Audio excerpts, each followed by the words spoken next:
Mes frères et sœurs, je voudrais vous partager une autre page. On a vu comment le péché entraîne la mort. Et d'ailleurs, il y a les commandements de Dieu qui étaient punis par la mort. C'est une parenthèse que je vais ouvrir avant que je l'oublie. Les commandements de Dieu qui étaient punis par la mort. Et chaque fois que vous voyez ces commandements, ça veut dire qu'il faut faire très très attention. Pour gagner le temps, je ne vais pas tout vous lire. J'ai fait une liste de commandements. Est-ce que vous voyez cette page-là? Est-ce que vous la voyez?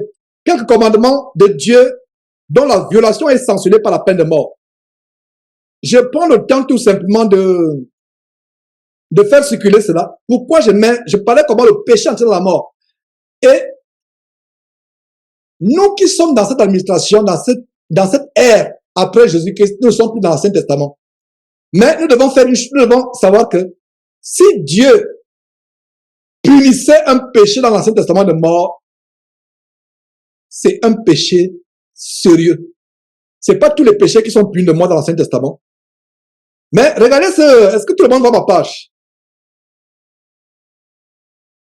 C'est bon, tout le monde voit cette page-là, où vous voyez quelques commandements de Dieu dont la violation est sanctionnée par la mort. Voilà. C'est bon, c'est bon? Ok, c'est super, super. Alors, on voit par exemple donc je fais circuler, je fais circuler quand la vidéo sera postée, lisez vous-même, mettez pause, prenez les notes. Là, j'ai recensé quelques versets bibliques. Non pas quelques versets, presque tous les versets bibliques. Peut-être, dans le cas où j'ai oublié, peut-être un ou deux, mais c'est tous les versets bibliques. Donc, la violation est sanctionnée par la mort. On a par exemple Exode chapitre 21, verset 12, celui qui frappera un homme mortellement sera puni de mort. Verset 12, Exode chapitre, toujours verset 21, verset 15. Plutôt Exode chapitre 21, verset 15, celui qui frappera son père et sa mère sera puni de mort. Vous voyez? Et ce verset est repris en Marc chapitre 7, verset 10, car Moïse a dit, honore ton père et ta mère, et celui qui maudira son père et sa mère sera puni de mort. Vous pouvez aussi voir ça en Matthieu chapitre 15, verset 4. Il y a Romains chapitre 1, verset 31 qui dit que les homosexuels, les lesbiennes sont dignes de mort. Donc voilà, je fais défiler ça rapidement. Donc pour savoir, je ne sais pas si ça peut faire l'objet d'une petite vidéo de 2-3 minutes sur les commandements dont la violation est sanctionnée de la peine de mort. Si vous lisez dans la Bible, un commandement dont la violation est sanctionnée par la peine de mort, prêtez attention. Ça veut dire que c'est sérieux. Même nous qui sommes parvenus dans cette ère, nous ne vivons pas dans l'Ancien Testament. Mais n'oubliez pas que la loi de Jésus est plus drastique que la loi de Moïse. Par exemple, dans la loi de Moïse, pour être meurtrier, il fallait tuer quelqu'un, répandre son sang, le tuer, lui enlever la vie. Mais le commandement de Jésus va plus loin. Celui qui hait son frère était meurtrier.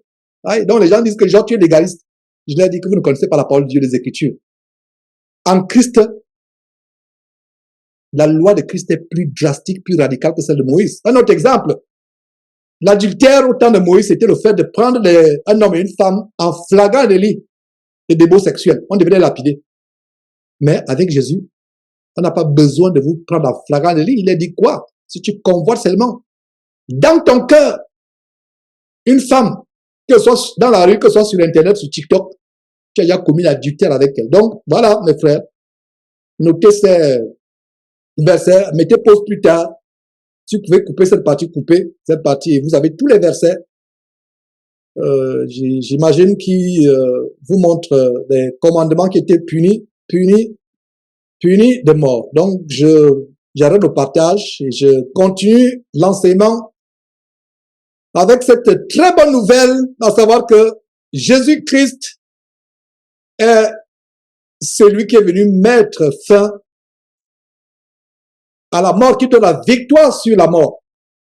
Donc, Jésus dit à Marthe, je suis la résurrection et la vie. Celui qui croit en moi vivra, Quand même il est mort, ça veut dire que même si quelqu'un est mort, on l'a enterré, ou on l'a brûlé, peu importe ce qu'on a fait de son cadavre, dès qu'il est mort en Christ Jésus, mes frères et sœurs, il est vivant, il sera vivant même s'il est mort.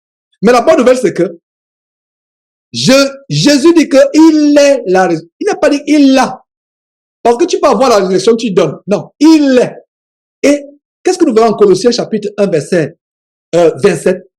Christ en nous, l'espérance de la gloire, c'est le plus grand mystère. Et à ce mystère, ça ajoute dans le mystère à savoir que si Christ est en nous, ça veut dire que la résurrection est en nous. Mes frères et sœurs, si on était dans une salle, je devais vous demander qu'on acclame pour ces paroles du Seigneur Jésus-Christ. Parce que les paroles qui procurent la joie. Il est la résurrection. Et nous avons cette résurrection. Ouais, j'ai vu les gens acclamer, effectivement. Il est la résurrection. Et nous avons cette résurrection en nous. Peux-tu encore avoir peur de la mort? Tu es sur un lit d'hôpital, tu es en train d'agoniser. Pense seulement à cette parole. J'ai la résurrection en moi. J'ai la résurrection en moi. Oh, mes frères et sœurs. Mon peuple est détruit parce qu'il lui manque la connaissance. Les chrétiens ne devaient pas être affaiblis dans leur marche chrétienne. Nous avons ces versets pour... Vous pensez que Dieu a mis tous ces versets pour grossir la Bible, pour que la Bible soit un livre énorme? Non, c'est pour que nous ayons ces versets inscrits sur la terre de notre cœur.